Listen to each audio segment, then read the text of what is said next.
Education is the DNA of our society, and people tend to overlook this, but how we're going to live as adults and how we're going to raise our children to adulthood are systemically linked, and the same structures that are driving our economy are driving our school system right now. So there are amazing innovations that are taking place all over the world. People are bringing so much creativity to creating new models for learning, but there are a few structural features that are common to many of these different initiatives, and so that they are challenging or questioning or just walking away from some of the structures that underlie institutional schooling. And I want to really emphasize here that I'm talking about the structures of institutional schooling. I'm not attacking teachers who, the ones that I know, are dedicated, caring, intelligent, wonderful people who are struggling within the confines of this system as much as children are. So the first feature is standardization, is the idea that it would be a good idea for everyone to meet one standard. So many commenters have remarked that, our schools were designed during the early industrial period, and they are intentionally created on a factory model, and the idea that you can feed diverse children into this system and produce a standardized product. The second feature is hierarchy or ranking, which of course is reflected in our economy. So it is extremely well documented that grades and test scores correlate better with family income than with any other factor. And so we are viewing education as though it's a vehicle for creating equality, but it's really not. Even the World Bank acknowledges that schools as they now exist maintain or intensify the current level of economic inequality in a society by consistently labeling poor children as less intelligent than rich children.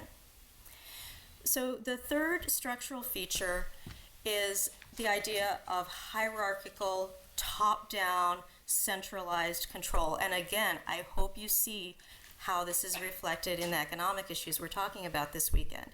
So what has happened is that a deeply democratic idea, the free and equal education of every child, has become wedded to a deeply anti-democratic idea, which is that this education is going to be controlled in minute detail from the top down by this kind of centralized authority structure. So the crucial confusion that we have in our society is between the idea of publicly supported education and the idea of centrally controlled education.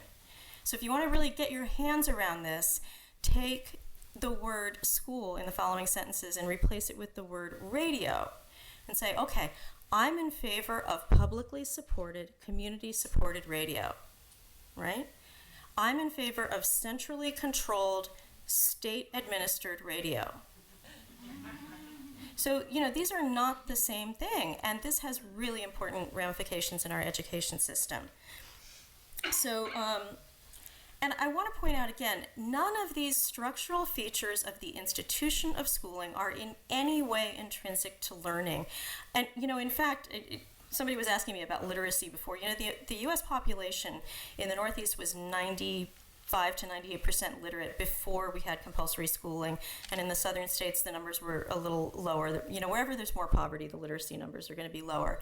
But when people have a need to be literate, they will become literate through many, many different mechanisms, many different information sharing strategies. So, this is not something that needs to be controlled from on high.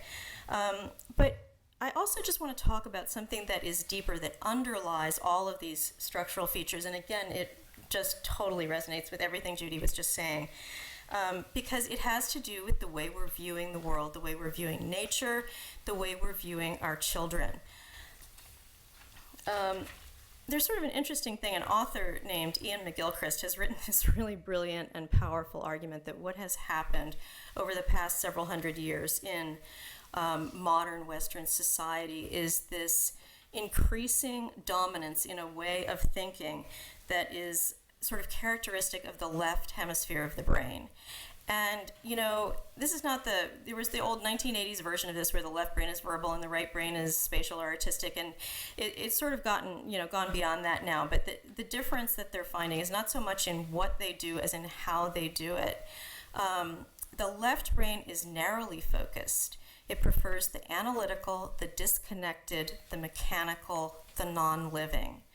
It creates elaborate systems and manipulates those systems, but it doesn't see beyond its representations of the world, its representations of the world, to the world as it actually exists. So the left brain does not see when the emperor has no clothes.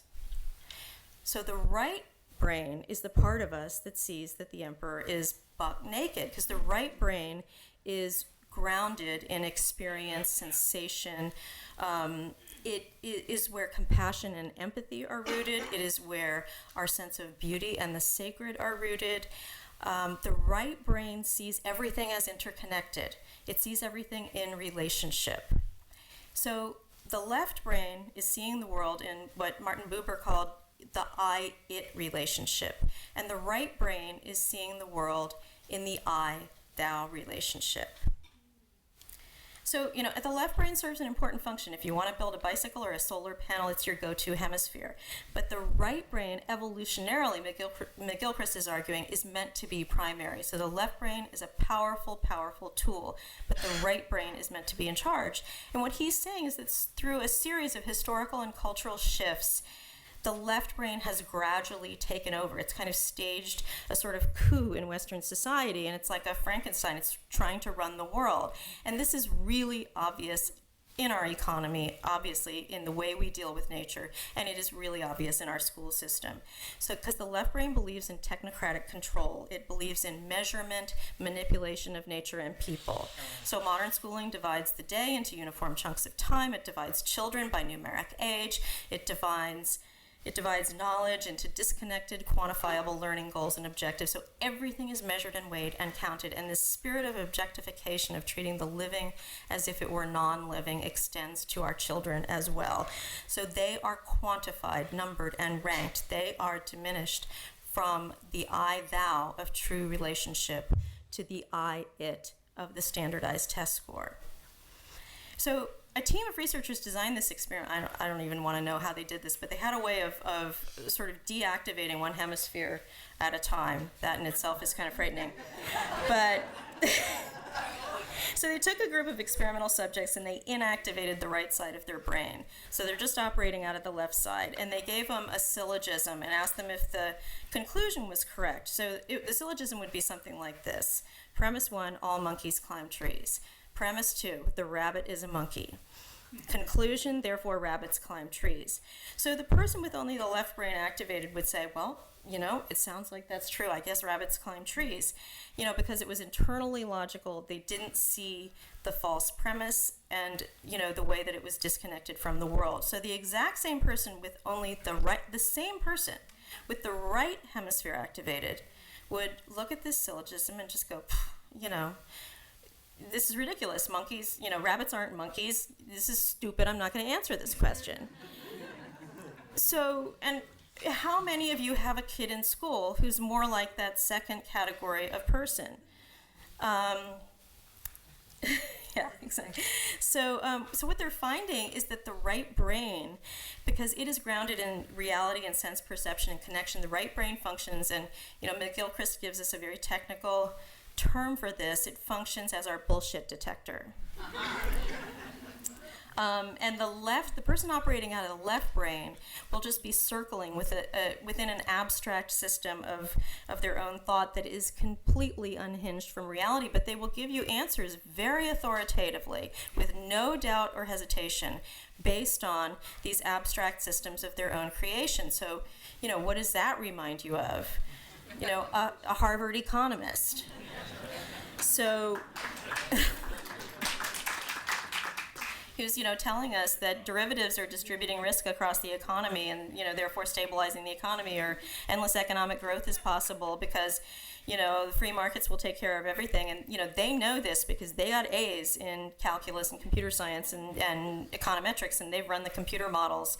So, and these guys at Harvard, Harvard just lost a third of its endowment because they didn't see a major economic meltdown coming when it was staring them in the face.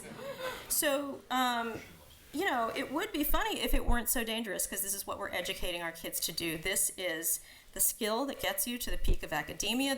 Gets you a tenured chair in the Ivy Leagues. And this is the kind of standard that all of our children are being measured against and, found lacking when they just say, this is ridiculous. I'm not going to answer this question. So the poet Rabindranath Tagore once said, "I was not a creation of the schoolmaster.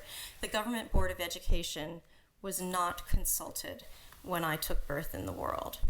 So our children were not created to one standard, and they cannot be measured by one standard. They are not human resources to be numbered and ranked and fed into the global economy or labeled as failures and discarded. And they fight the mechanical control of their minds like a horse fights the saddle, with 1,000 strategies of resistance, inattention, disengagement, forgetting. And no matter how much we diagnose and drug them, the most spirited among them are going to continue to fight it, but they need us to come over to their side. So they are begging us to see them with the right side of our brains, to see them not as an it, but as a thou. And teachers and parents and students are all feeling this, but within this structure, they feel powerless to do anything about it. But if we're going to resist the powers that are controlling our world, we need to resist their control of our children. We need to reactivate our bullshit detectors. We need to occupy our brains.